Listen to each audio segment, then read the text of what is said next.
Good evening student. तो आज हम क्लास 12 का chapter number 3 unit second start करेंगे, ठीक है ना। तो अभी तक जो सिलेबस हमने कंप्लीट किया है chapter 1 that is electric charges and electric field, chapter second electric potential and capacitance.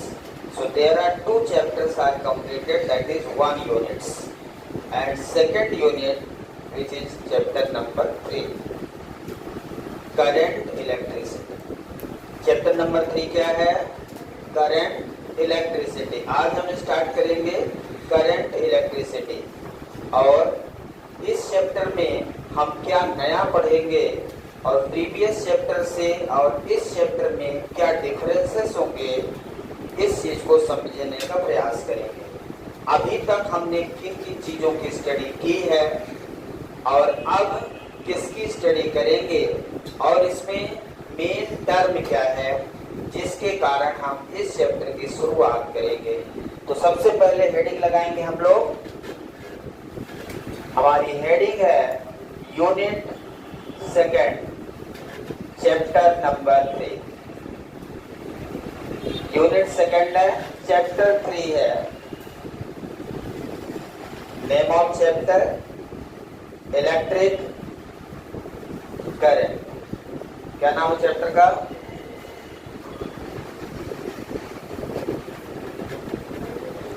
या करंट इलेक्ट्रिसिटी, ठीक है ना। करंट इलेक्ट्रिसिटी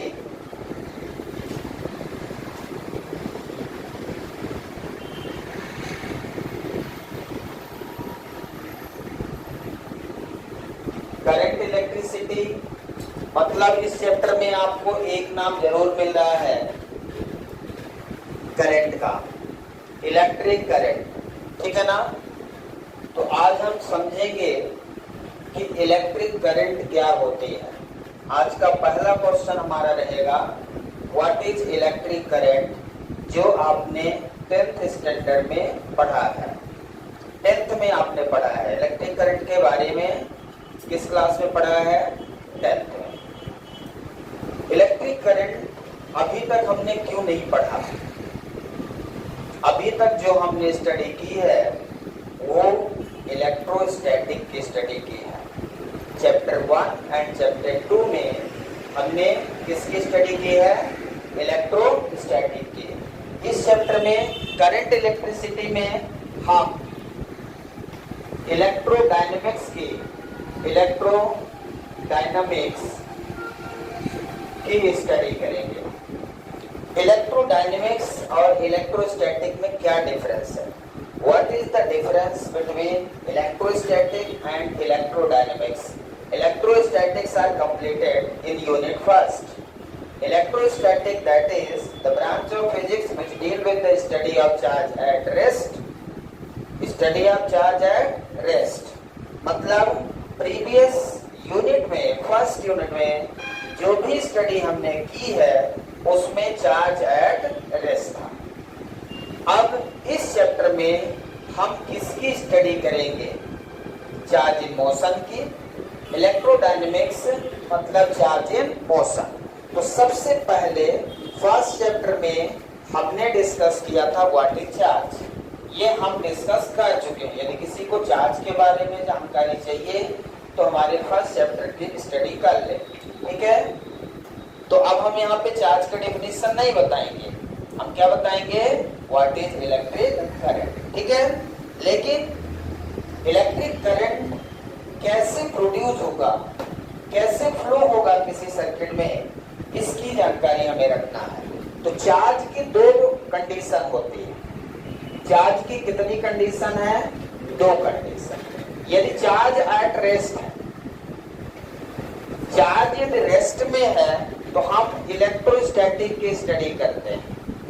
इलेक्ट्रोस्टैटिक मतलब इलेक्ट्रिक करंट, स्टैटिक इलेक्ट्रोस्टैटिक मतलब charge at rest. Charge at rest के द्वारा जितने भी फिनोमेना है, इलेक्ट्रिक करंट हो गया, कूलॉम्स लॉ हो गया, जितनी भी इलेक्ट्रिक पोटेंशियल, सारी चीजें हम फर्स्ट चैप्टर और सेकंड चैप्टर में स्टडी किया है।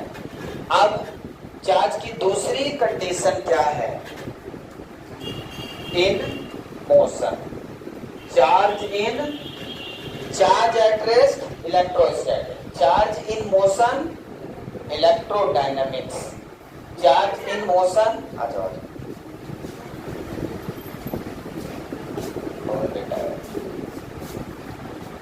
है ना। तो चार्ज की दो सिचुएशन मैंने आपको बताया। चार्ज की पहली कंडीशन ये है कि चार्ज एट रेस्ट में है।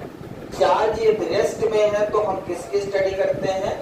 इलेक्ट्रोस्टैटिक, मतलब जो भी इलेक्ट्रिक फील्ड की स्टडी करते हैं उसमें चार्ज एट रेस्ट रहता है ना। अभी तक जो स्टडी हुई है चार्ज एट रेस्ट के बारे में हुई है। अब charge in motion, charge in motion की दो कंडीशन होती है। कोई भी चार्ज मतलब इलेक्ट्रॉन मोशन करेगा तो दो कंडीशन में वो मोशन करेगा। यदि हम आपसे पूछें, जैसे आपने कहा यूनिफॉर्म नॉन यूनिफॉर्म, है ना, तो दो कंडीशन है इसकी। चार्ज में जो मोशन की कंडीशन है तो दो कंडीशन है। इसको हम इलेक्ट्रोडायनेमिक्स बोलते हैं, इलेक्ट्रोडायनामिक्स। चार्ज इन मोशन है तो इलेक्ट्रोडायनामिक्स, चार्ज एट रेस्ट है तो इलेक्ट्रोस्टैटिक्स, ठीक है ना। अब charge in motion with constant velocity, हम आपको ओरिजिन ऑफ दिस चैप्टर बता रहे हैं। इस चैप्टर की शुरुआत कैसे हो रही है, ये यूनिट सेकेंड की शुरुआत किस प्रकार से हो रही है, इसकी शुरुआत हम कर रहे हैं। इसको समझने का प्रयास करिएगा। चार्ज की दो सिचुएशन होगी। पहली सिचुएशन चार्ज एट रेस्ट। अब रेस्ट में है तो उसकी और कोई कंडीशन नहीं है क्या? चार्ज यदि रेस्ट में है तो उसकी और कोई कंडीशन हो सकती है क्या? नहीं हो सकती, मतलब उसकी स्टडी इलेक्ट्रोस्टैटिक है। दूसरी कंडीशन ये है कि चार्ज इन मोशन है। अब मोशन में दो कंडीशन हो सकती है। एक यूनिफॉर्म मोशन हो सकता है, मतलब विद कांस्टेंट वेलोसिटी के साथ चार्ज, मतलब यहाँ पे चार्ज दो टाइप के होते हैं ना, एक इलेक्ट्रॉन दूसरा प्रोटॉन। लेकिन मूव कौन करता है? इलेक्ट्रॉन मूव करता है। याद रखिए, प्रोटॉन कभी भी मूव नहीं करता। यदि मैं चार्ज इन मोशन की बात कर रहा हूं तो आपको ये बात ध्यान रखना है कि सर इलेक्ट्रॉन के मोशन की बात कर रहे हैं। क्लियर है सभी को? कोई डाउट इसमें? यदि मैं जहां भी बोलूं कि चार्ज इन मोशन है तो आपको तुरंत समझ जाना है इलेक्ट्रॉन की बात कर रहे हैं, क्योंकि मूव कौन करेगा? इलेक्ट्रॉन मूव करेगा, प्रोटॉन मूव नहीं करेगा। करवा सकते हो लेकिन करता नहीं अपने से। फ्री कौन होता है? इसलिए इसको क्या बोलते हैं? फ्री इलेक्ट्रॉन बोलते हैं। ये हमेशा फ्री रहता है, बस एनर्जी दिए चलना स्टार्ट कर देगा। तो मोशन की दो कंडीशन है, एक विथ कांस्टेंट वेलोसिटी। जो चैप्टर हम पढ़ रहे हैं इसमें विथ कांस्टेंट वेलोसिटी, और यदि वेलोसिटी कांस्टेंट नहीं है, विथ वेरिएबल वेलोसिटी है। किसकी वेलोसिटी की बात हो रही है? इलेक्ट्रॉन की, मतलब चार्ज की वेलोसिटी की। यदि चार्ज विथ कांस्टेंट वेलोसिटी के साथ मूव करता है तो उसे हम, उस चैप्टर को हम करंट इलेक्ट्रिसिटी कहते हैं।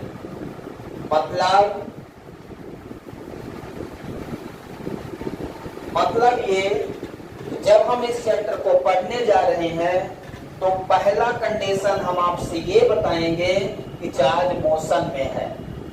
क्या है? चार्ज मोशन में। पहली नेसेसरी कंडीशन क्या है इस चैप्टर की? Charge in motion. दूसरी नेसेसरी कंडीशन ये है कि charge in motion with constant velocity. यदि चार्ज मोशन कर रहा है तो चार्ज की जो वेलोसिटी है वो कैसी है? कांस्टेंट है। जब चार्ज की वेलोसिटी, मोशन करने वाले चार्ज की वेलोसिटी कांस्टेंट होगी, तब हम करंट, इलेक्ट्रिसिटी पढ़ेंगे। ठीक है। और यदि विथ वेरिएबल वेलोसिटी है तो हम पढ़ेंगे मैग्नेटिज्म। क्या पढ़ेंगे? Magnetism, electromagnetism. इलेक्ट्रोमैग्नेटिज्म, इलेक्ट्रोमैग्नेटिज्म मतलब आप कहते हो ना, a moving charge produce magnetic field as well as electric field, but a stationary charge produce only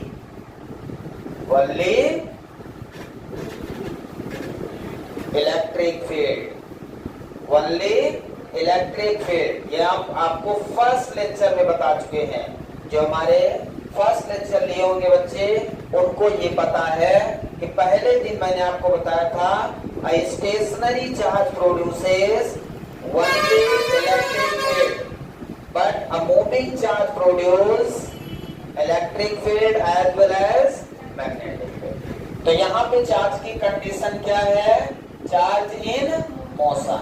charge motion की दो कंडीशन हो सकती है, खुद सोचिए। एक सीधा जा सकता है कांस्टेंट वेलोसिटी से, एक ऐसे कहीं भी जा सकता है ना।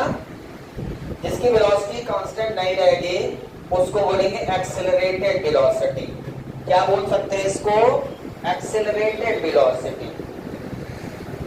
Accelerated velocity, accelerated velocity, velocity बदलती जाएगी। ठीक है ना। और यहाँ वेलोसिटी क्या है?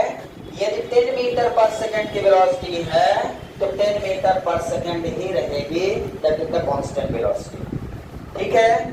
तो दो मोशन में दो कंडीशन हो गई, एक विद कांस्टेंट वेलोसिटी, मतलब जो चैप्टर हम पढ़ने जा रहे हैं चैप्टर 3 में करंट इलेक्ट्रिसिटी पढ़ेंगे। चैप्टर का क्या नाम है भाई? Current electricity. मतलब इस चैप्टर में जब भी इलेक्ट्रॉन मोशन में होगा और मैं यदि बोलूंगा कि चार्ज इन मोशन है तो आपके दिमाग में क्या आएगा? With constant velocity.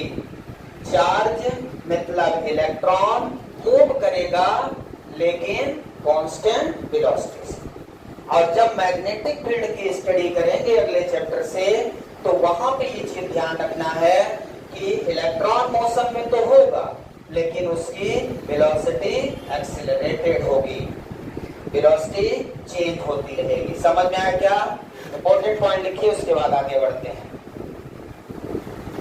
Next trading हमारी है इलेक्ट्रिक करंट।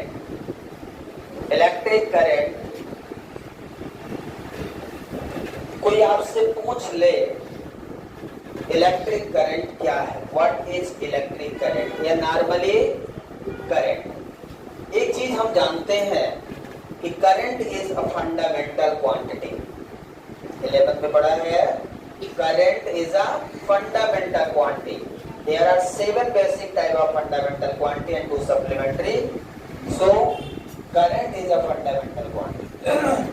अब यदि कोई पूछे इलेक्ट्रिक करंट, तो इलेक्ट्रिक करंट के लिए चार्ज का मूव करना जरूरी है ना। चार्ज मोशन में होना जरूरी है। टाइम के साथ जो चार्ज है उसका सिचुएशन बदलता रहेगा। रेट के साथ नंबर ऑफ इलेक्ट्रॉन्स आपके चेंज होते रहेंगे, बदलते रहेंगे। मतलब rate of change of electron, rate of flow of electron. कौन फ्लो हो रहा है यहाँ पे? इलेक्ट्रॉन। इलेक्ट्रॉन मतलब चार्ज। ठीक है ना। तो सिंपल से डेफिनेशन लिखेंगे, ये 10th स्टैंडर्ड डेफिनेशन है। सिंपल सी, rate of flow of charge, rate of flow of charge, charge मतलब इलेक्ट्रॉन। कौन फ्लो हो सकता है? यदि फ्लो ऑफ चार्ज की बात कर रहे हैं तो आपको क्या समझना है? इलेक्ट्रॉन है भाई, ध्यान रखिए। चार्ज इलेक्ट्रॉन भी है, प्रोटॉन भी है, लेकिन फ्लो कौन होगा? इलेक्ट्रॉन। मैंने ब्रैकेट में लिख दिया electron. Rate of flow of charge bracket में electron in a conducting body या in a conductor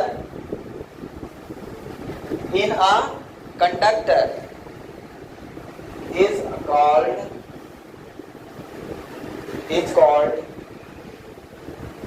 electric current. Rate of flow of charge in a conductor, charge कहाँ फ्लो होगा, इलेक्ट्रॉन कहाँ फ्लो होगा, कंडक्टर कहाँ फ्लो होगा, conductor. क्या insulator में फ्लो हो सकता है, नहीं ना, तो कहाँ फ्लो होगा, कंडक्टर, इन अ कंडक्टर। तो rate of flow of charge, ठीक है, rate of flow of charge is called electric current, ठीक है। It is denoted by small I, ठीक है, स्मॉल आई या कैपिटल आई दोनों से डिनोट कर सकते हैं।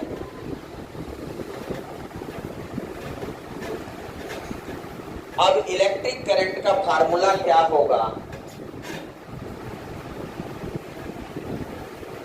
इलेक्ट्रिक करंट आपने क्या लिखा है, किसी कंडक्टर से इलेक्ट्रॉन जिस रेट से फ्लो हो रहे हैं वही करंट कहलाता है। एक कंडक्टर यदि मैं ले लूं, ये हमने क्या ले लिया, एक कंडक्टर ले, क्या है ये, conductor. Conductor forward, conductor are those which allow to flow of current. Conductor वो होते हैं जो करंट फ्लो होने के लिए अलाउ करते हैं, मतलब उसमें जो इलेक्ट्रॉन होते हैं वो फ्री रहते हैं। इसमें बहुत सारे इलेक्ट्रॉन्स रहते हैं ना, किसी भी कंडक्टर में इलेक्ट्रॉन्स रहते हैं।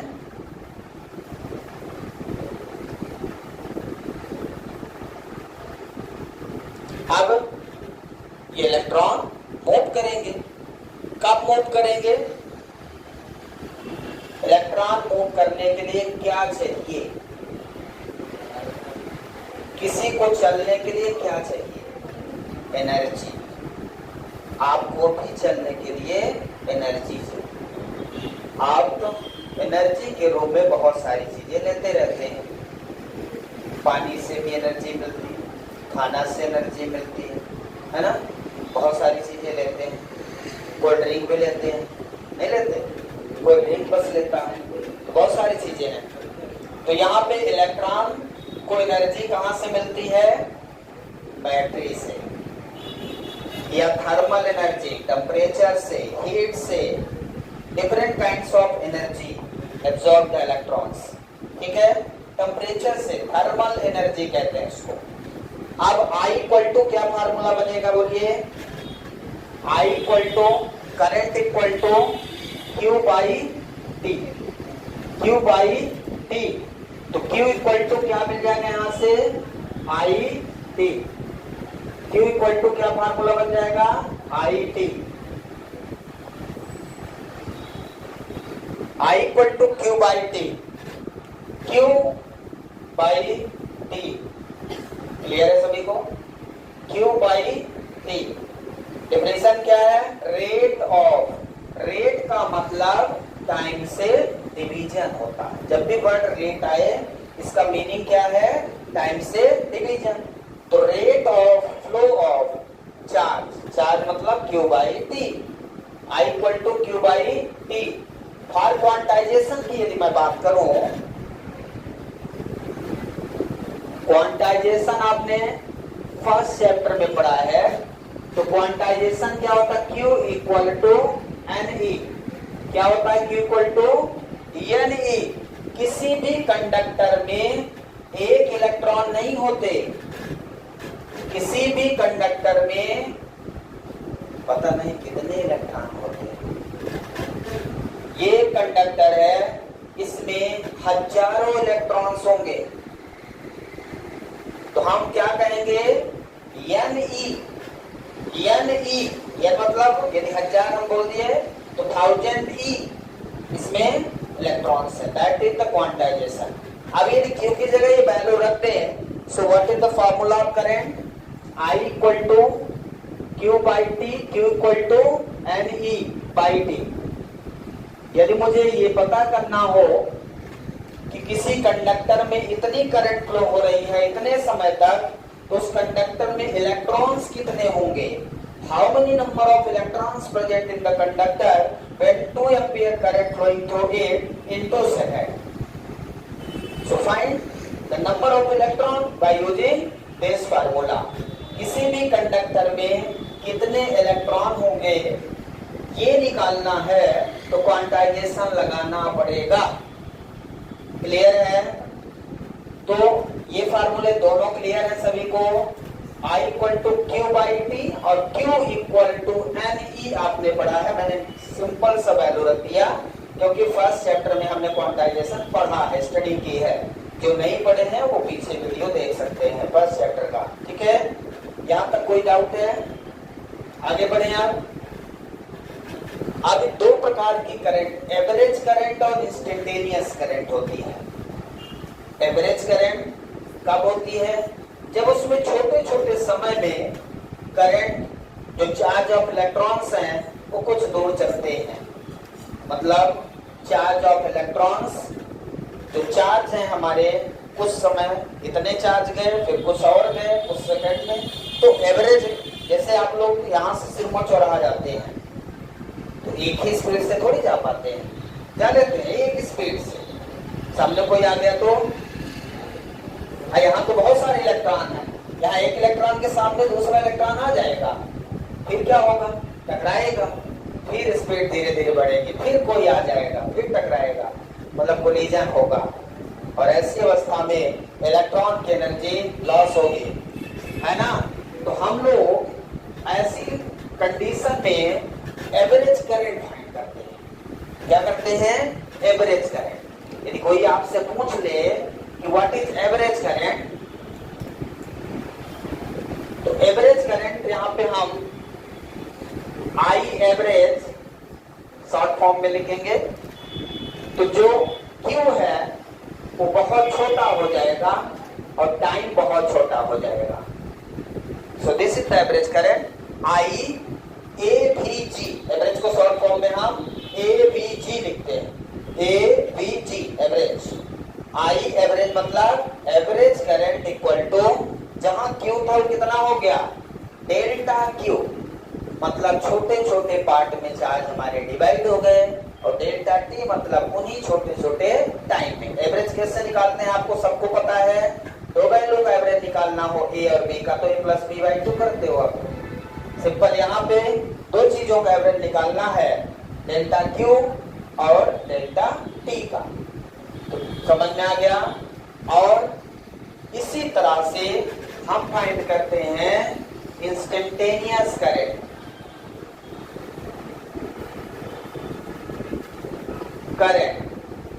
इंस्टेंटेनियस करंट मतलब, इंस्टेंटेनियस का मतलब क्या है? इंस्टेंटेनियस का मतलब इंस्टेंट, और इंस्टेंट का मतलब बहुत छोटा समय, अचानक, इंस्टेंट, एक कम समय में घटना घटी तो बहुत इंस्टेंट में हो गया। इंस्टेंट हो गया पता ही नहीं चला, इंस्टेंट हो गया पता नहीं चला, मतलब इतना जल्दी हो गया कि हमें पता ही नहीं चल पाया। इंस्टेंट का मतलब समय बहुत छोटा, इतना छोटा 10 to 0, इतना छोटा समय 10 to 0। तो एवरेज में I इंस्टेंटेनियस यदि हम निकालें तो ये होता है limit delta T 10 to 0। Instantaneous यदि निकालना है तो आपने 11 में अच्छे से पढ़ा है, इंस्टेंटेनियस वेलोसिटी, इंस्टेंटेनियस एक्सेलरेशन। तो average delta Q by delta T का यदि इंस्टेंटेनियस निकालना है तो वो हो जाता है dQ by dt। So this is the instantaneous current equal to dQ by dt, dQ by dt। So this is the average current. और एवरेज करंट में यदि टाइम बहुत छोटा हो जाए, मतलब इंस्टेंट हो जाए, और इंस्टेंट मतलब टेंस टू 0, यदि टाइम बहुत छोटा हो जाए तो वो करंट इंस्टेंटेनियस करंट कहलाती है। क्लियर है? जो आपने 11th में पढ़ा है बेसिक वही है, यहाँ पे कुछ ज्यादा नहीं है। 11 नहीं पढ़ा तो अलग बात है। I instant equal to D Q by D t, delta से क्या हो गया d Q by D t, differentiation of charge with respect to time, differentiation of charge with respect to time. यहाँ तक किसी कोई डाउट है? इसके आगे हम बढ़ते हैं, लिख लीजिए।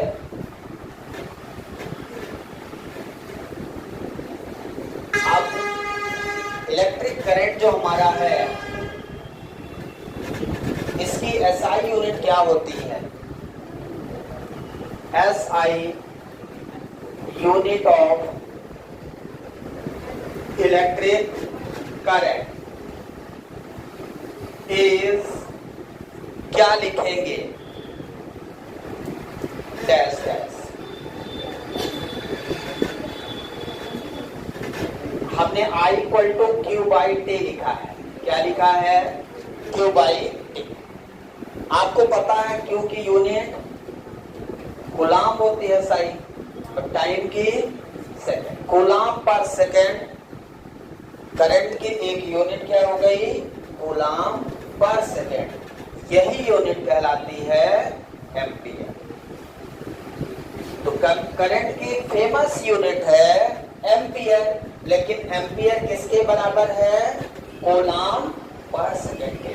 मतलब यदि मैं आपसे पूछूं 1 एम्पियर इक्वल टू 1 कूलाम पर 1 सेकंड, यदि किसी कंडक्टर से 1 कूलाम का चार्ज 1 सेकंड तक फ्लो हो तो उसमें 1 एम्पियर करंट कहलाती है। यदि किसी कंडक्टर से 1 कूलाम का चार्ज 1 सेकंड में फ्लो हो तो उसमें करंट कितनी हो जाएगी? 1 एम्पियर। दिख रहा है क्या? क्या बोल रहे हैं? समझ में आ रहा है?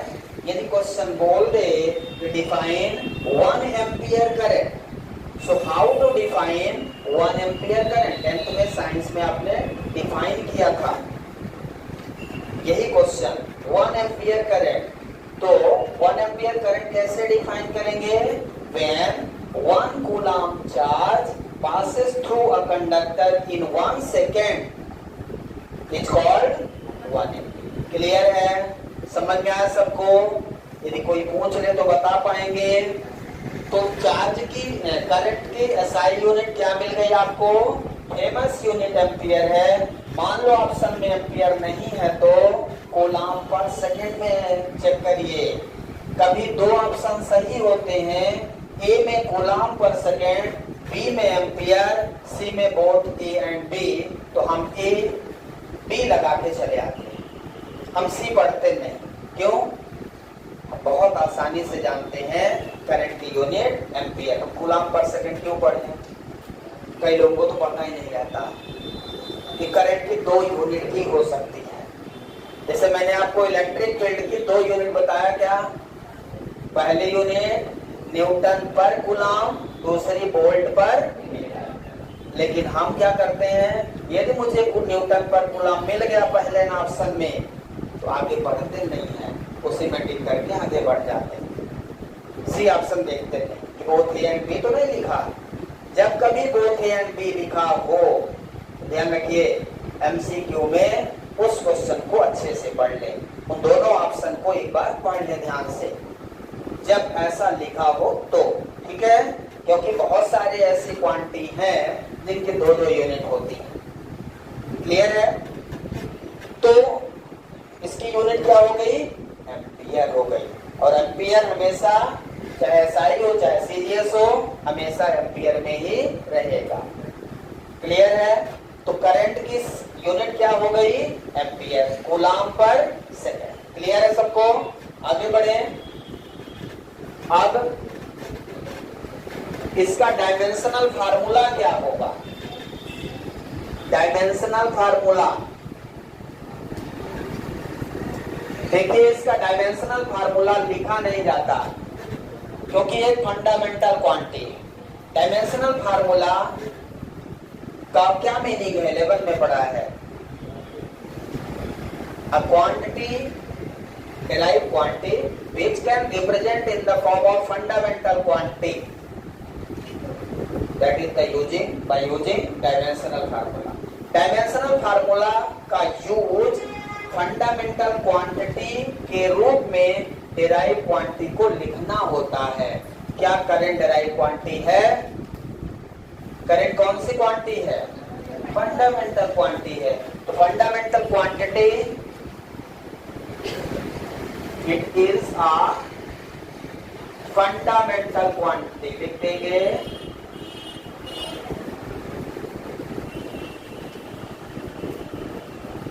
इसका एम्पियर ए रहता है। तो डायमेंशनल फार्मूला में इसमें क्या रहेगा? ए ही रहेगा। ठीक है, फंडामेंटल है, डेराइव नहीं। ये कैसा क्वांटिटी है? Fundamental quantity. क्लियर है सभी को? समझ में आ रहा है? तीसरा इंपॉर्टेंट चीज है कि करंट में करंट तब फ्लो होती है जब इलेक्ट्रॉन फ्लो होते हैं कि नहीं होते। अब आपको ये बताना है कि करंट स्केलर क्वांटिटी है कि वेक्टर? स्केलर है तो क्यों और वेक्टर है तो क्यों? रीजन के साथ आंसर ऐसे। हाँ, पहला क्वेश्चन ये है कि current is a scalar quantity और वेक्टर? कौन बताएगा? स्केलर। क्यों? करंट स्केलर क्वांटिटी बता रहे हैं, लेकिन क्यों? ऐसे आंसर नहीं होते। आंसर का मतलब रीजन होना चाहिए। यदि मैं भी ऐसे बोल दूं current is a scalar quantity, आप खुश, आपको मजा आ जाएगा, चलो करंट स्केलर क्वांटिटी। कोई पूछ ले क्यों, तब तो नहीं मजा आएगा, ये लगेगा नहीं ये तो पूछे ही नहीं कभी सर से, तो सर से पूछे नहीं और सर ने बताया भी नहीं, तो इसमें गलती तुम्हारी है, सर की कोई गलती नहीं है। तो मैं तो पूछा लेता हूँ, लेकिन सर की कोई गलती नहीं, क्योंकि आप पूछे नहीं। ठीक है, तो स्केलर क्वांटिटी का मतलब quantity which have only magnitude but not a direction. ऐसे होता है ना। स्केलर क्वांटिटी पढ़ा आपने, 9 से पढ़ते आ रहे हैं, लेकिन करंट स्केलर क्वांटिटी है तो क्या इसकी डायरेक्शन नहीं होती?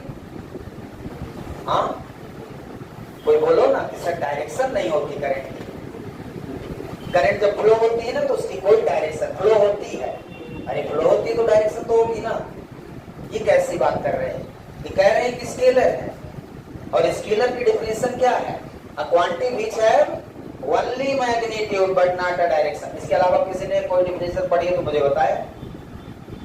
व्हाट इज स्केलर क्वांटिटी यदि कोई पूछे तो सीधी सी डेफिनेशन है a quantity which have only magnitude but not a direction.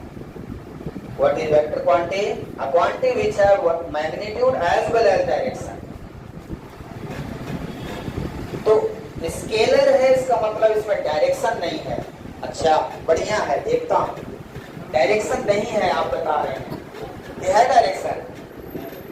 ये देखिए डायरेक्शन है, तो फिर स्केलर कैसे? डायरेक्शन है तो फिर स्केलर कैसे? बहुत सारे को हाँ आंसर दीजिए आप लोग।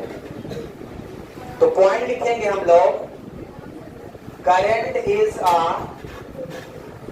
Scalar quantity. मैं भी लिख देता हूं, मुझे खुशी है। क्यों लिखते हैं मुझे नहीं पता। Current is a scalar quantity. ठीक है, अब current is a scalar quantity, लेकिन ये नहीं कहना कि इसकी डायरेक्शन नहीं होती। करंट की डायरेक्शन भी होती है और मैग्नीट्यूड भी होता है। ठीक है,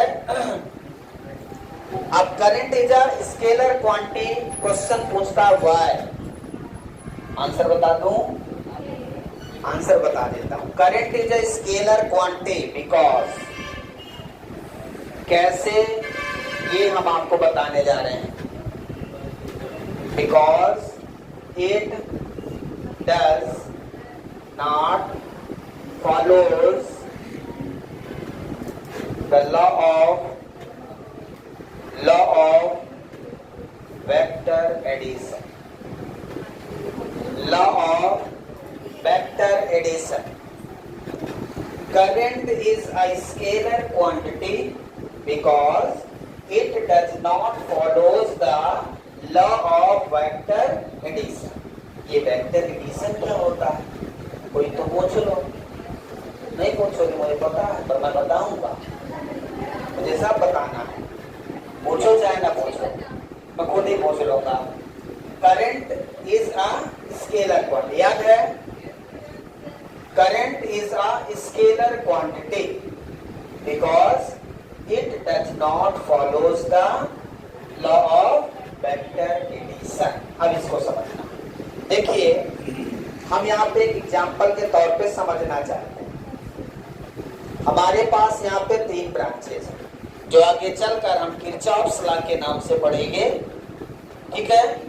यदि ये ब्रांच में मान लिया मैंने 2 एम्पियर करंट फ्लो हो रही है, इस ब्रांच में 3 एम्पियर की करंट फ्लो हो रही है, तो इस ब्रांच से कितनी करंट जाएगी?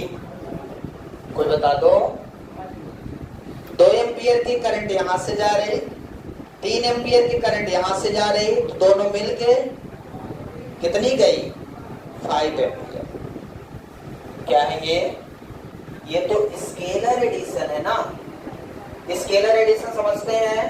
1 + 2 = 3। ये स्केलर एडिशन है। 4 + 6 10।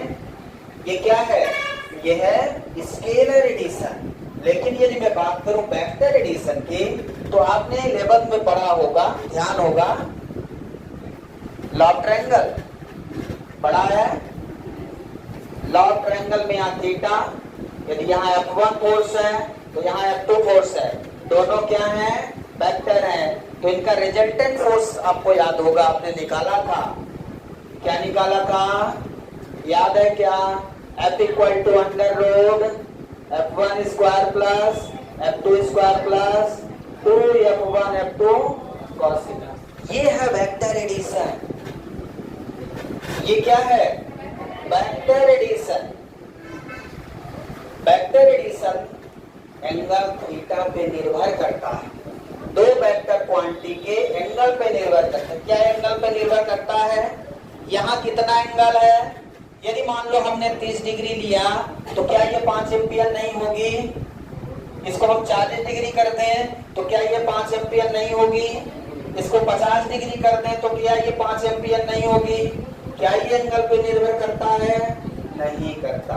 इसका मतलब ये स्केलर एडिशन है जो एंगल पे ही निर्भर नहीं करता। तो वेक्टर एडिशन में सिंपल हम लोग यदि vector F = F1 + F2 vector लिखते हैं, तो इसका रिजल्टेंट हम लोग √F1² + F2² ऐसा लिखते हैं ना। वेक्टर एडिशन आपने 11th में बहुत अच्छे से पढ़ा है। जो लोग पढ़े हैं, जो नहीं पढ़े कोई बात नहीं। तो वेक्टर एडिशन ये है। क्या ये वेक्टर एडिशन को फॉलो कर रहा है? तो मैंने क्या लिख दिया? Because it does not follows the law of vector addition. Why current is a scalar quantity? Because it does not follows the law of vector. याद रहेगा क्या? वेक्टर एडिशन समझ में आ गया? 2 वेक्टर क्वांटिटी को आप डायरेक्ट जोड़ नहीं सकते। 2 वेक्टर का मतलब उनकी 2 डायरेक्शन। जैसे मैं आपसे पूछूं कि एक वेक्टर क्वांटिटी है 2i + 3j, F = ऐसा है ना, तो क्या मैं इसको 5, ये j है, ठीक है, 5i लिख दूं? क्या? नहीं लिख सकता। इसको लिखने के लिए इसका मैग्नीट्यूड √4 2² + 3² ऐसा लिखेंगे ना। तो ये है वेक्टर एडिशन। लेकिन यहाँ पे देखिए 2 + 3 डायरेक्ट क्या लिख दिया? 5। ये क्या है? Scalar addition. ये क्या है? स्केलर। तो हम जानते हैं करंट को एज ए स्केलर ऐड करते हैं, इसलिए क्या है? स्केलर। क्लियर है? लेकिन स्केलर का मतलब ये नहीं है कि करंट की कोई डायरेक्शन नहीं होती। ये नहीं बोलिएगा। करंट का मैग्नीट्यूड भी होता है और डायरेक्शन भी होती है। ठीक है, यदि मैं इसको मिटा दूं, वेक्टर एडिशन समझ गए। मान लीजिए यहां से कुछ करंट आ रही है 3 एम्पियर, 1 एम्पियर, 2 एम्पियर। तो यहां से कितनी करंट जा रही है बोलिए? 6 एम्पियर। जोड़ दिया आपने, क्या किया आपने? स्केलर एडिशन किया है। क्या इनके एंगल पे कुछ निर्भर कर रहा है? नहीं कर रहा है। तो करंट को एज ए स्केलर ऐड करेंगे। ठीक है, इसको बना लीजिए जल्दी से।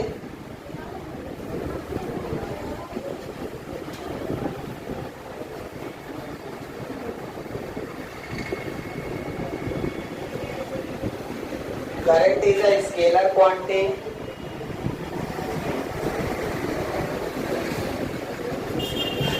but it has direction as well as magnitude. Current scalar है लेकिन इसकी डायरेक्शन भी होती है और इसका मैग्नीट्यूड भी होता है। ये एक ऐसी क्वांटिटी है।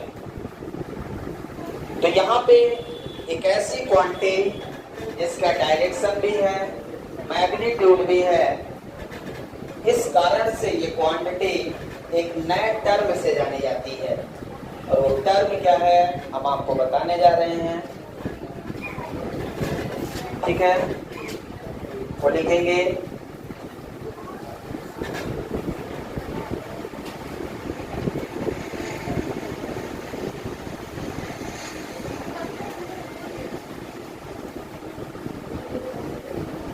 a quantity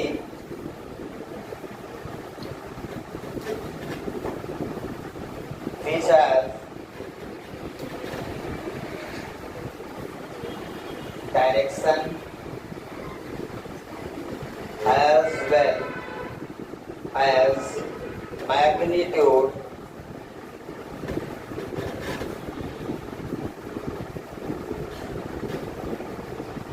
but it is a scalar quantity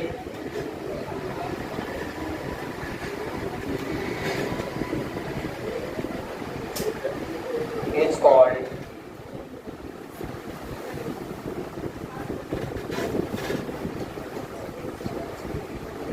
tensor quantity.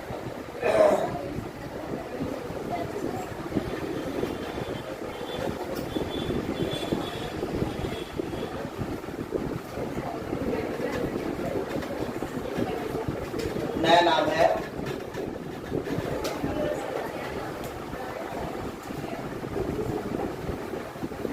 Quantity जो स्केलर है लेकिन उसकी डायरेक्शन भी है और उसका मैग्नीट्यूड भी है।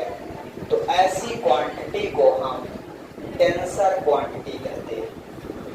यदि कभी क्वेश्चन में पूछ ले कि current is a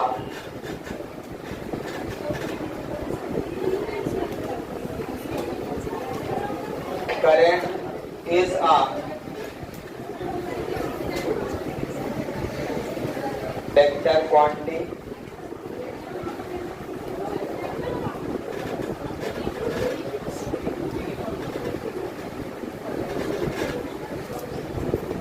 tensor quantity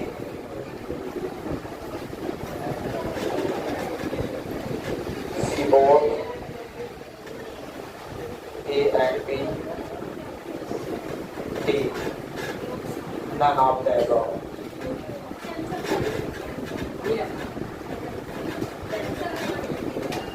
अब इसमें देखिए स्केलर क्वांटिटी नहीं है। यदि ऑप्शन में स्केलर क्वांटिटी नहीं है तो फिर हमें टेंसर क्वांटिटी में टिक करना है। वेक्टर तो होगा नहीं, वेक्टर भी हो सकता है, वेक्टर हो नहीं सकता तो फिर ऑप्शन में टेंसर क्वांटिटी पे टिक करना है। कोई क्वेश्चन मन में? इसके आगे फिर कल करेंगे। Thank you, have a nice day. Good evening student. Third start कर रहे हैं और सेकंड लेक्चर है आज का। इसके पहले कल हमने करंट के बारे में स्टडी की थी, तो हमारा फर्स्ट लेक्चर था अबाउट द करंट। करंट क्या होता है? Rate of flow of charge in a conductor. किसी भी कंडक्टर में जिस रेट से चार्ज फ्लो होते हैं उसी रेट को rate of flow of charge, that means electron को हम लोग करंट कहते हैं। करंट स्केलर क्वांटिटी है, ये मैंने आपको बताया था। क्यू स्केलर है, रीजन बताया था, है ना, सारी चीजें आपको बताई थी। एवरेज करंट बताया था, इंस्टेंटेनियस करंट बताया था। आज हम डिस्कस करेंगे करंट डेंसिटी। करंट के बाद करंट डेंसिटी डिस्कस करेंगे। सभी लोग हेडिंग लगाएंगे, करंट डेंसिटी। करंट डेंसिटी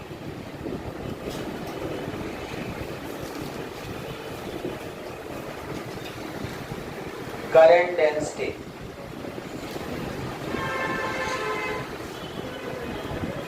तो करंट डेंसिटी और करंट में कुछ रिलेशन होगा, ठीक है। जब किसी कंडक्टर में इलेक्ट्रॉन्स फ्लो होते हैं तो किसी एक पर्टिकुलर एरिया से जितनी करंट पास हो जाए वो उसका करंट डेंसिटी, मतलब इलेक्ट्रॉन डेंसिटी, इलेक्ट्रॉन के फ्लो होने से किसी एक पर्टिकुलर एरिया पे करंट जो फ्लो होती है। यदि हम बात करें करंट डेंसिटी क्या है, डेफिनेशन क्या लिखेंगे? Current flowing through a conductor in a unit cross sectional area. किसी क्रॉस सेक्शनल एरिया से जितनी करंट पास हो जाए, किसी क्रॉस सेक्शनल एरिया से जितनी करंट पास हो जाती है उसे हम करंट डेंसिटी कहते हैं। तो सबसे पहले डेफिनेशन लिखेंगे करंट डेंसिटी की। The electric current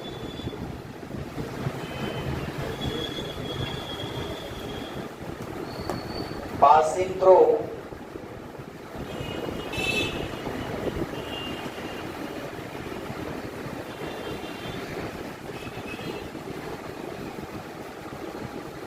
the electric current passing through per unit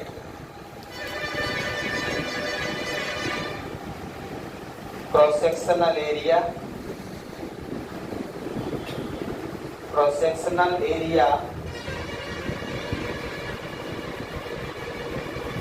in a conductor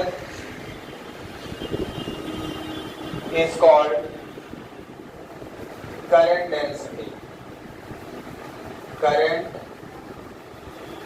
density. Electric current passing through per unit cross sectional area. Electric current passing through per unit cross sectional area. एक unit cross sectional area से जितनी current pass हो जाती है conductor से वो उसकी current density कहलाती है, ठीक है। It is denoted by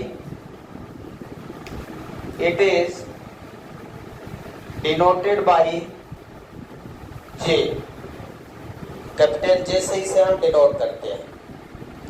vector है, स्केलर है। कहने का मतलब हमारे पास एक कंडक्टर है, ये कंडक्टर है, इसमें एक क्रॉस सेक्शनल एरिया हमने कंसीडर कर लिया। सो this is the cross sectional area.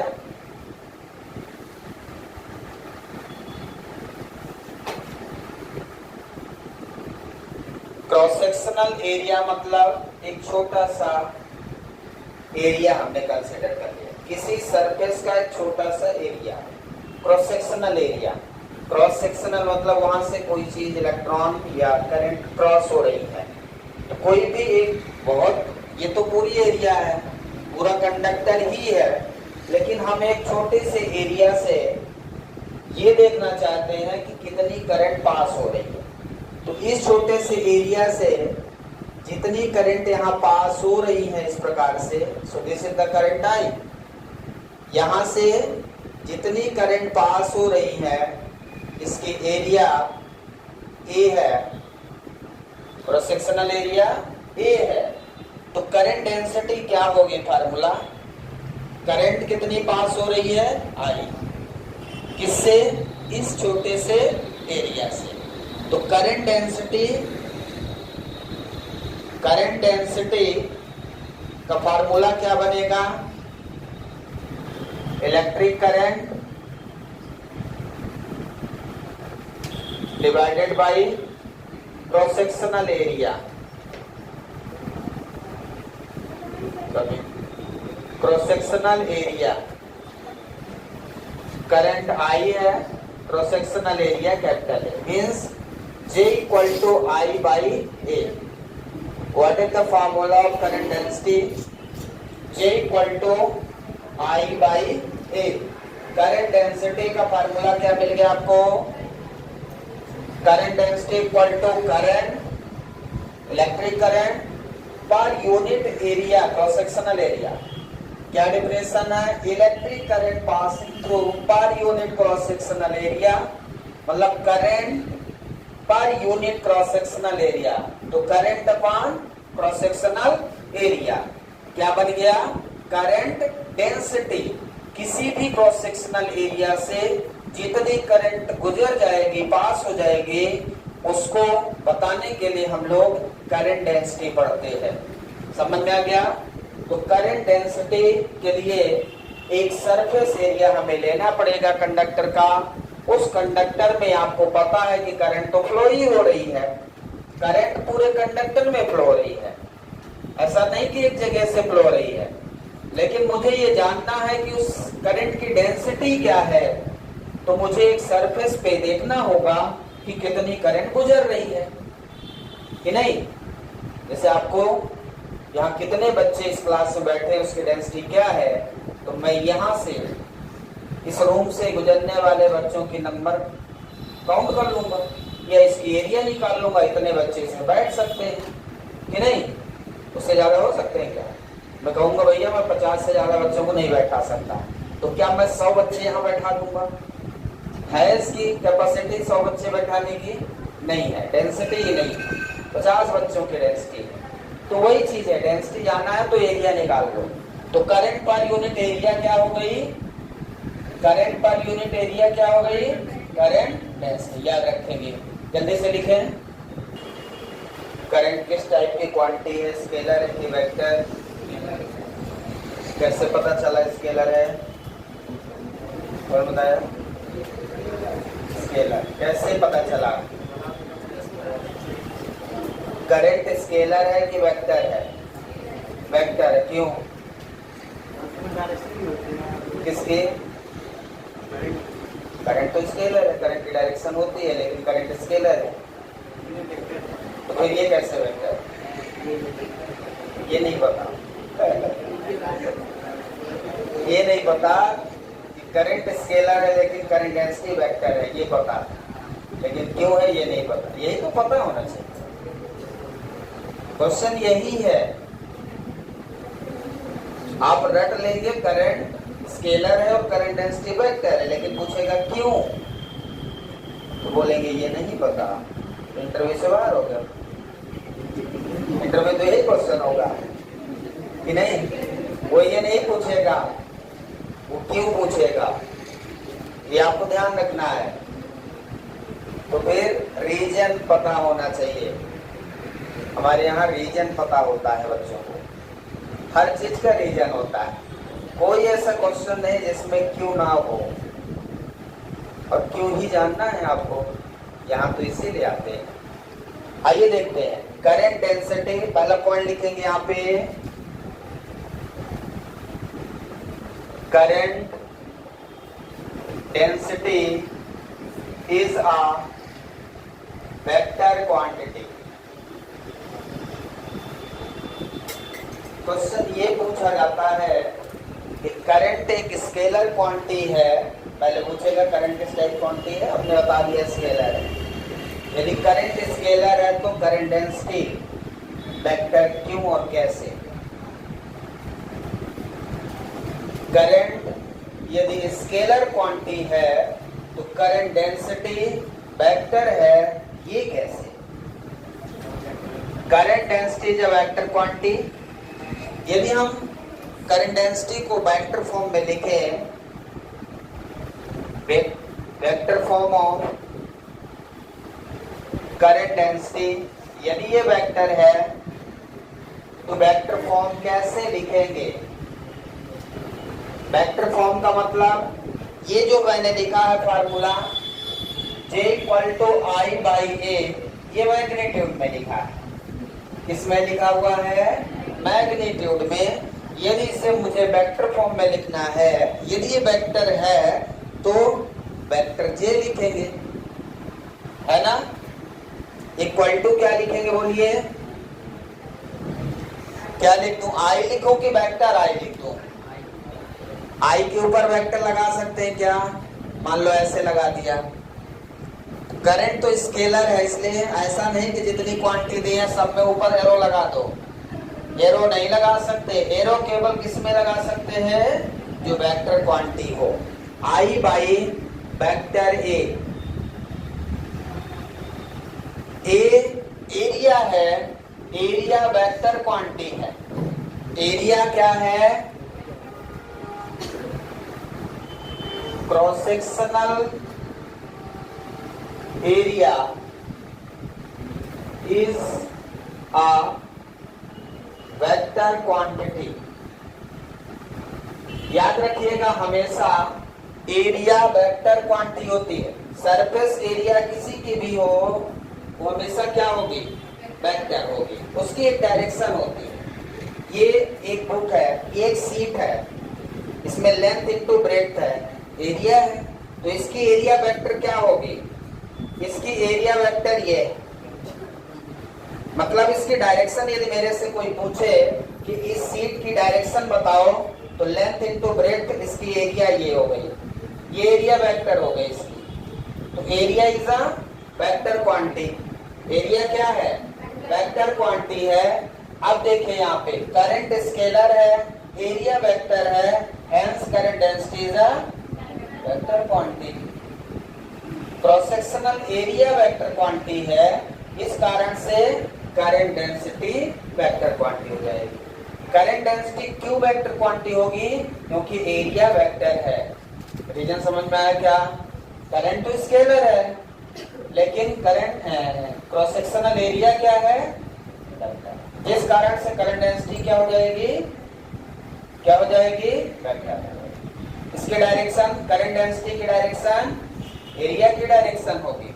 Surface की जिधर एरिया होगी, डायरेक्शन होगी, वही डायरेक्शन हो जाएगी करंट डेंसिटी। ठीक है, समझ में आ गया। तो डायरेक्शन ऑफ करंट डेंसिटी, तो direction of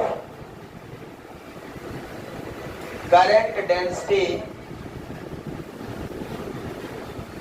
is in the direction of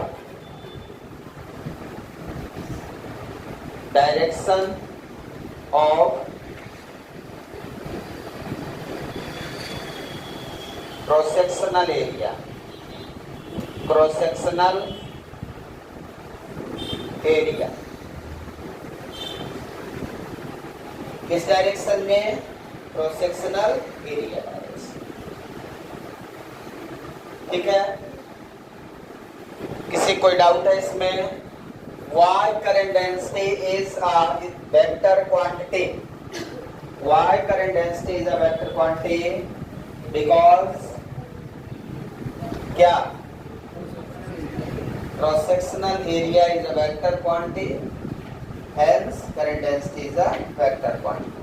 Current is a scalar quantity.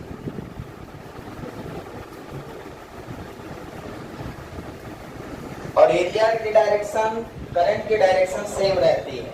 इधर उसकी सरफेस एरिया की डायरेक्शन है, उधर ही करंट की भी डायरेक्शन। आप करंट की भी डायरेक्शन यहाँ पे लिख सकते हैं, direction of current also, direction of current, ये भी आप लिख सकते हो। डायरेक्शन ऑफ करंट, करंट का डायरेक्शन भी होता है, मैग्नीट्यूड भी होता है, लेकिन स्केलर होता है। ये याद रखिए, कल बताया था।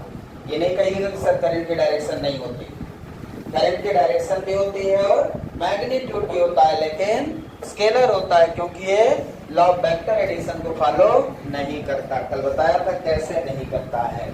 किसी को समझ में आया? सबको आ गया? बेटा दे, यूनिट क्या होगी इसकी? SI unit,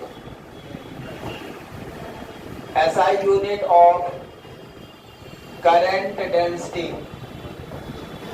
current density is, क्या लिखूं यहां से, ampere per metre square.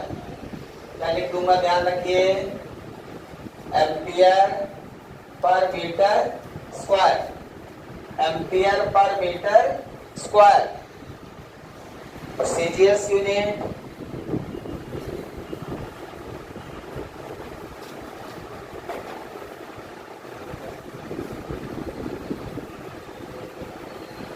Ampere per centimetre square. Current की यूनिट वही रहेगी, एम्पियर ही रहेगी एसआई में भी और सीजीएस में। तो एम्पियर पर सेंटीमीटर स्क्वायर, ठीक है, समझ में आ रहा है? अब आपको डायमेंशनल फार्मूला लिखना है। क्या लिखना है? Dimensional formula. ये क्या होता है, कौन सा जानवर है? हाँ, ये कौन सा जानवर है? कोई पूछ ले, बोलेंगे ये मंकी है ना, उछल उछल के चलता है।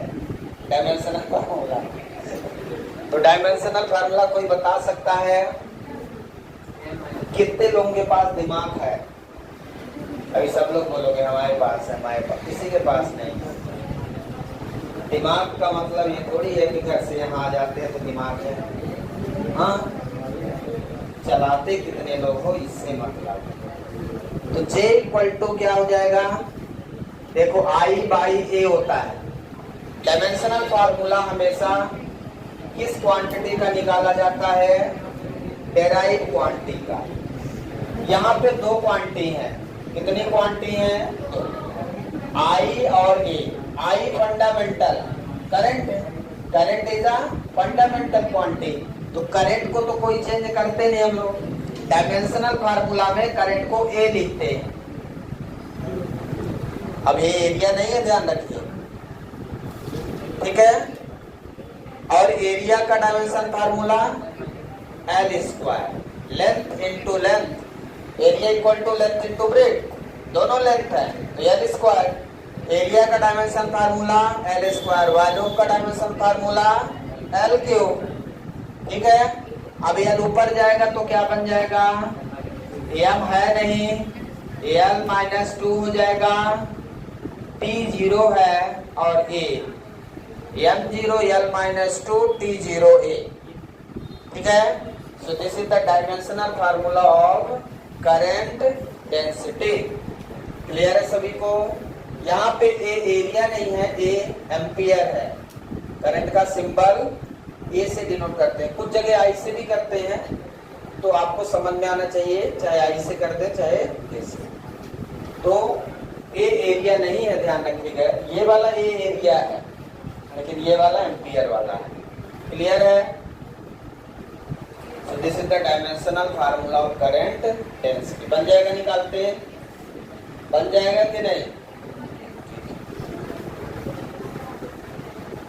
इसके बाद कुछ क्वेश्चन करते हैं हम लोग।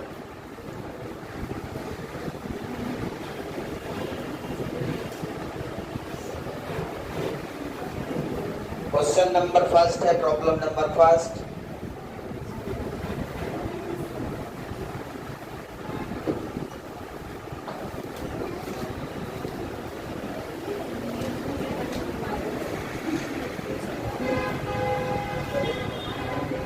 coulomb charge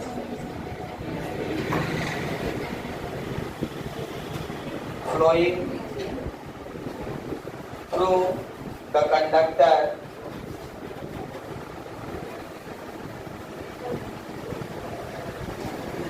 in 2 minutes. Find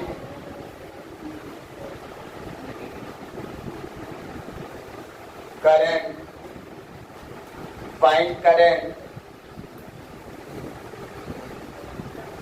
passing through the conductor.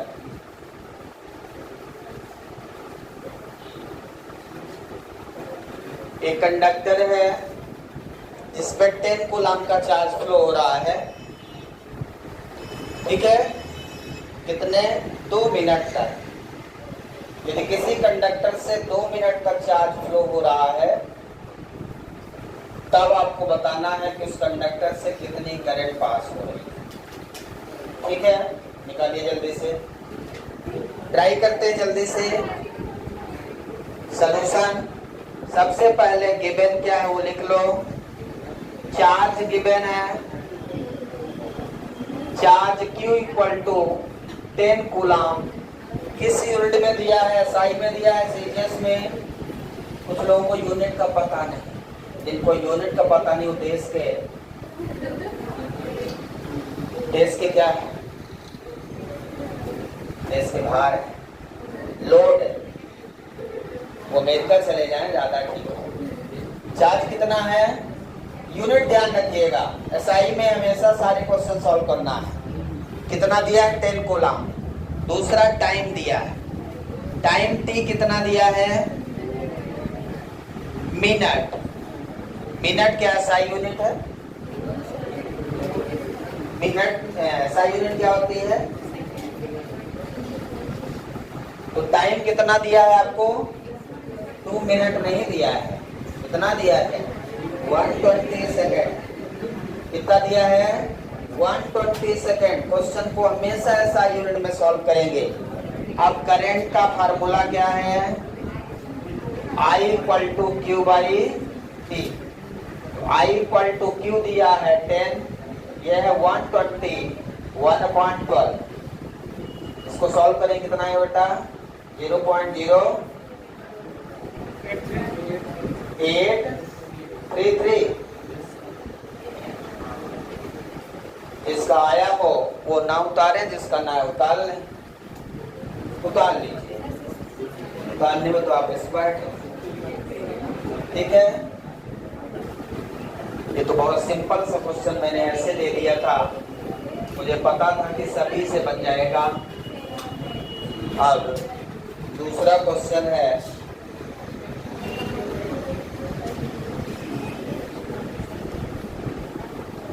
The current I equal to 2t square plus 4t plus 5।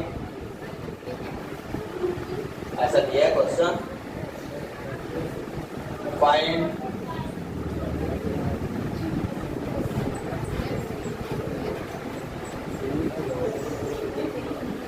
Average current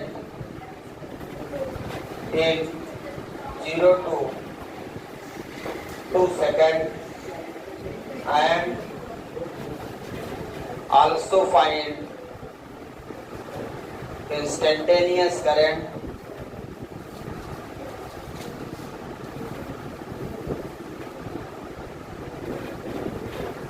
in 3 seconds। Very simple problem, ये बन जाएगा आपसे। इसमें थोड़ा सा सुधार करेंगे। ये क्यों दिया है? चार्ज दिया, करंट नहीं। तो charge Q equal to, charge का इक्वेशन दिया है, करंट पूछा, मैंने थोड़ा सा चेंज कर दिया। ध्यान रखिए, चार्ज दिया है और एवरेज करंट और इंस्टेंटेनियस करंट पूछा है, ठीक है ना। सॉल्व करिए सभी लोग, सॉल्व करते हैं हम। सबसे पहले हमें गिवन क्या है वो लिख लें। Q equal to 2t square plus 4t plus 5। Average का मतलब इंटरवल ऑफ टाइम दिया रहेगा। जब भी एवरेज पूछेगा यहां से लेके यहां तक समय के साथ हमारा चार्ज वेरी होता है ना। तो हमें हमारा एवरेज करंट क्या है, आपको पता है फार्मूला क्या है एवरेज करंट का। आपको कुछ नहीं करना, केवल फार्मूला याद रखना है। आई एवरेज इक्वल टू, मैंने कल बताया था, delta Q by delta T. यही बताया था क्या, किसी को याद है?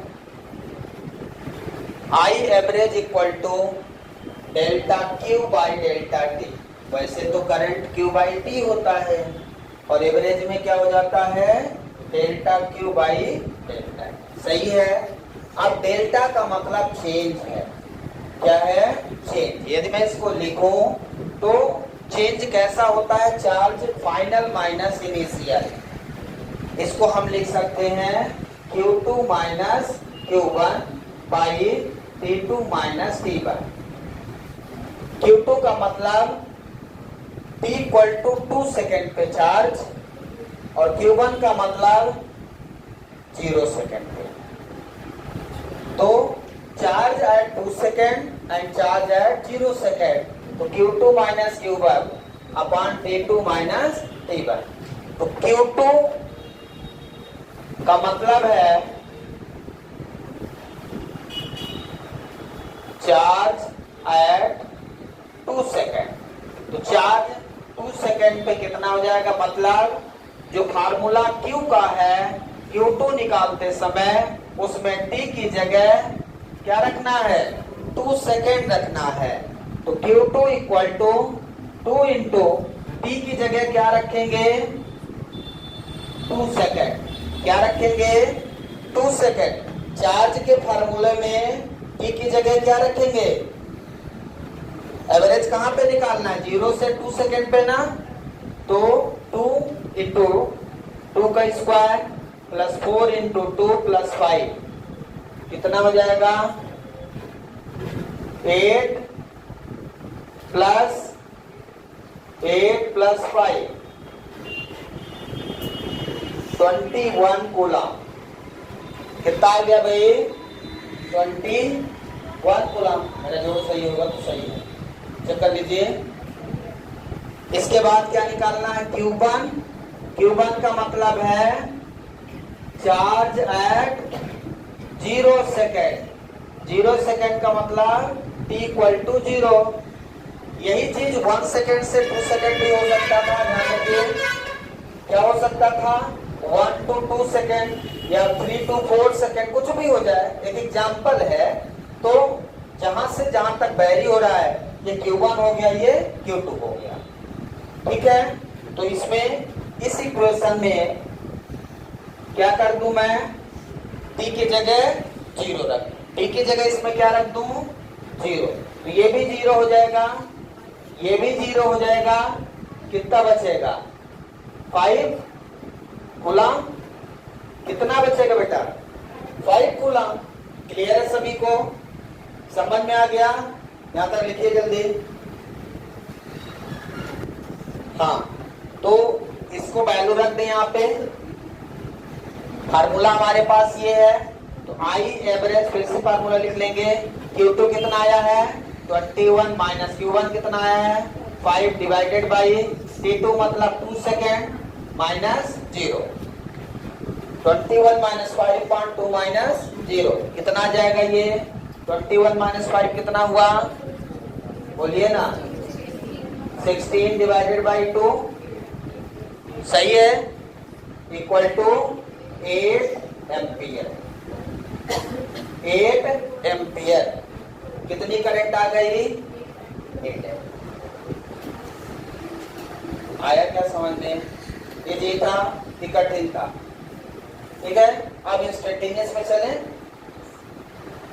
तो क्वेश्चन जो रहेगा एवरेज का वो ऐसा ही रहेगा। ठीक है, अब हम आते हैं इंस्टेंटेनियस। आई इंस्टेंटेनियस करंट का फार्मूला है dq by dt। Instantaneous current का फार्मूला कल मैंने बताया था, याद है सभी को? क्या लिखा था, dq बाई dt। तो dq बाई dt का मतलब d by dt of q, q जितना है लिख दीजिए 2t square plus 4t plus 5। एक चीज आप ध्यान रखिए, कंपटीशन में डिफरेंशिएशन और इंटीग्रेशन नहीं बनता, कुछ नहीं होगा, मतलब फालतू टाइम बर्बाद मत करिए। फिजिक्स का डिफरेंशिएशन बेसिक और इंटीग्रेशन आपसे बनना चाहिए। क्यों? फिजिक्स के 20 क्वेश्चन में, 20 नंबर तक क्वेश्चन में डिफरेंशिएशन इंटीग्रेशन ही रहता है। मतलब यदि हम आपके कंपटीशन में आईआईटी की बात करें 360 में 20 मार्क्स के क्वेश्चन इसी पे बेस्ड है, और नीट में लगभग 40 नंबर डिफरेंशिएशन और इंटीग्रेशन पे ही बेस है, और आज तक हम उसे पढ़ ही नहीं पा रहे। हमें स्टैंडर्ड फार्मूला नहीं आते, 2 साल हो गए। तो फिर मैंने कई बार बच्चों को समझाने का प्रयास किया स्टैंडर्ड फार्मूला, और सॉल्व किया डिफरेंशिएशन और इंटीग्रेशन। बच्चे नहीं पढ़ते, उसमें अब मेरी कोई गलती नहीं। ध्यान से देखिए, इसका डिफरेंशिएशन स्टैंडर्ड फार्मूला 4t हो जाएगा। कितना आ जाएगा? 4t प्लस t का 1 हो गया, बचा 4। समझ में आया क्या? इसको हमने क्या कर दिया, डिफरेंशिएट कर दिया स्टैंडर्ड फार्मूला लगा के। स्टैंडर्ड मतलब x to the power n का differentiation of x power n n x power n minus 1। तो 2 का यहाँ मल्टीप्लाई, पावर 1 घट गया, यहाँ 1 हो गया। ये कांस्टेंट है, कांस्टेंट का डिफरेंशिएशन 0। अब ये किस टाइम पे निकालना है? 3 सेकंड पे। इंस्टेंटेनियस करंट किस टाइम पे निकालना है? 3 सेकंड पे। At t equal to 3 second रख लीजिए, आपको इंस्टेंटेनियस करंट मिल जाएगी I इंस्टेंटेनियस करंट। तो 4 इंटू t की जगह 3 रख देंगे, तो कितना हो जाएगा भाई? 12 प्लस 4 16 एम्पियर। इंस्टेंटेनियस करंट कितनी आ गई? 16 एम्पियर आ गई।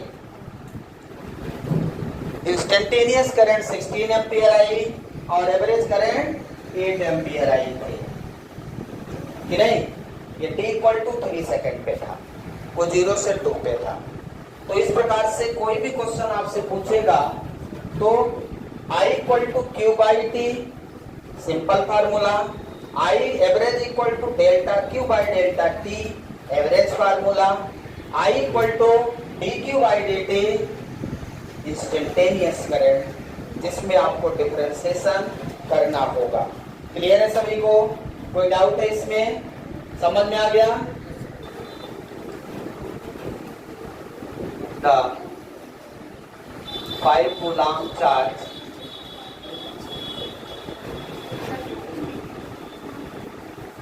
flowing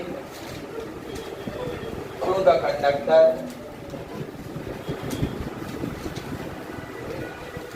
in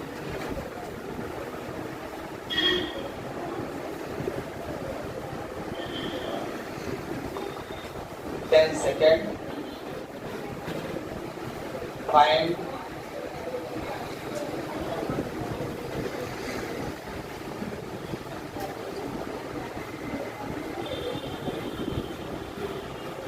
number of find current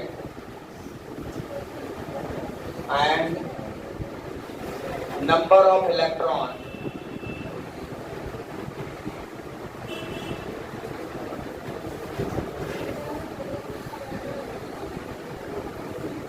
present in the conductor। 5 coulomb का चार्ज फ्लो हो रहा है किसी कंडक्टर से 10 सेकंड तक। उसमें कितनी करंट होगी और उसमें इलेक्ट्रॉन्स कितने होंगे, उस कंडक्टर में नंबर ऑफ इलेक्ट्रॉन्स कितने प्रेजेंट होंगे, ये आपसे पूछा जा रहा है।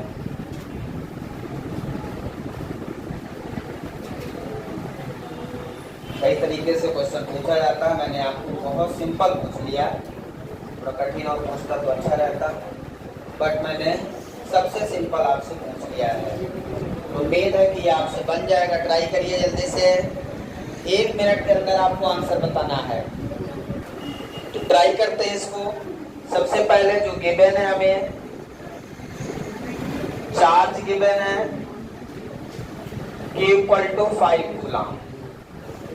टाइम गिवन है 10 सेकेंड तक फ्लो हो रहा है।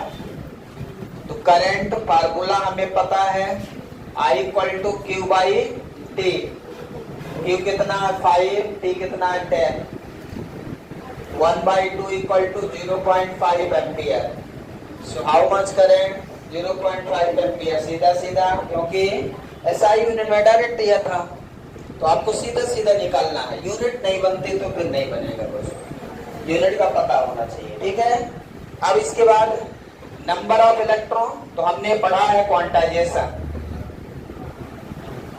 अकॉर्डिंग टू क्वांटाइजेशन आपने पढ़ा कि =NE, पढ़ा है क्या? जब भी नंबर इलेक्ट्रॉन पूछेगा क्वेश्चन में, तो हमें क्वांटाइजेशन ही लगाना है। एक नियम याद रख लीजिए, यदि नंबर ऑफ इलेक्ट्रॉन्स पूछता है तो हमें क्वांटाइजेशन ही लगाना है। फार्मूला मैंने आपको ऊपर लिखाया है, और वैसे भी पता है Q = NE।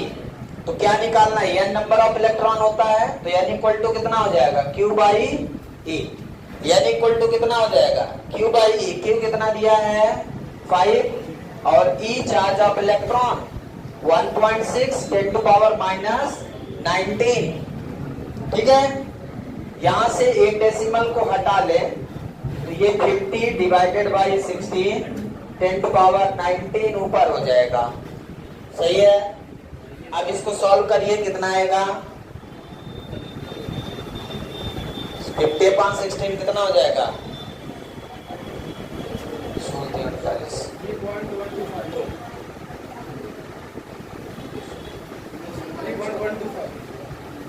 125 10⁻90 इलेक्ट्रॉन। 3.125 इलेक्ट्रॉन, मतलब जिस कंडक्टर में 5 कूलम का चार्ज पास हो रहा है 10 सेकंड तक, उस कंडक्टर में कितने इलेक्ट्रॉन हैं? 3.125 10⁻19 इलेक्ट्रॉन प्रेजेंट है। समझ में आया क्या? किसी कोई डाउट है? Thank you, have a nice day. कल हम ड्रिफ्ट वेलोसिटी की स्टडी करेंगे, क्लास मिस नहीं करिएगा।